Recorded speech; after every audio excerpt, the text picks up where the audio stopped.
আলহামদুলিল্লাহ একটি singer fridge দেখতে আসলাম, তো দেখবো ফ্রিজটা কী সমস্যা। ফ্রিজের ভিতরে সব বরফ গলা যাইতেছে। নর্মাল ঠান্ডা কম হয়, লাইট জ্বলে না। লাইট জ্বলে, নর্মাল ঠান্ডা কম হয়। এখন দেখবো ফ্রিজটা কী সমস্যা। Singer company fridge.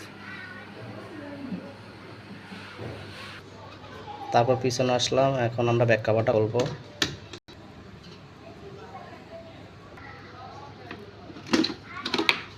কম্প্রেসর করে আসলাম, এটা আরও একবার কাজ করানো হয়েছে, কোম্পানি কাজ করছিল। তো এখন দেখবো কী সমস্যা। তারপর আমরা প্লাগটা ওমস দিয়ে মাপবো, যে ওমস জ্বলে না। টার্মিনাল বক্সটা খুলবো, খুলে দেখবো পার্সের সমস্যা না।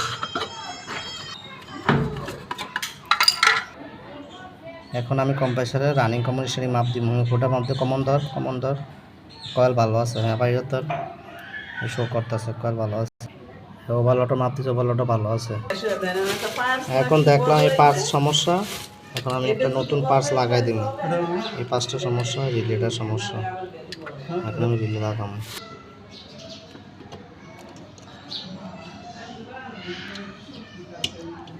কানেকশন দিয়েছি, আমি চালু দিব। অবশেষে ফ্রিজটি চালু হয়েছে। 0.6 হাফ এম্পিয়ার লইছে। কম্প্রেসর ভালো আছে, এই পার্সই গেছে।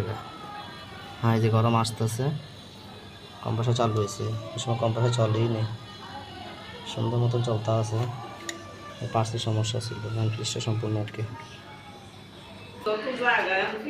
সিঙ্গার কোম্পানি ফ্রিজ, অনেক বিশাল বড় ফ্রিজ। এখন চালু হয়েছে, চলতে আছে ফ্রিজটি।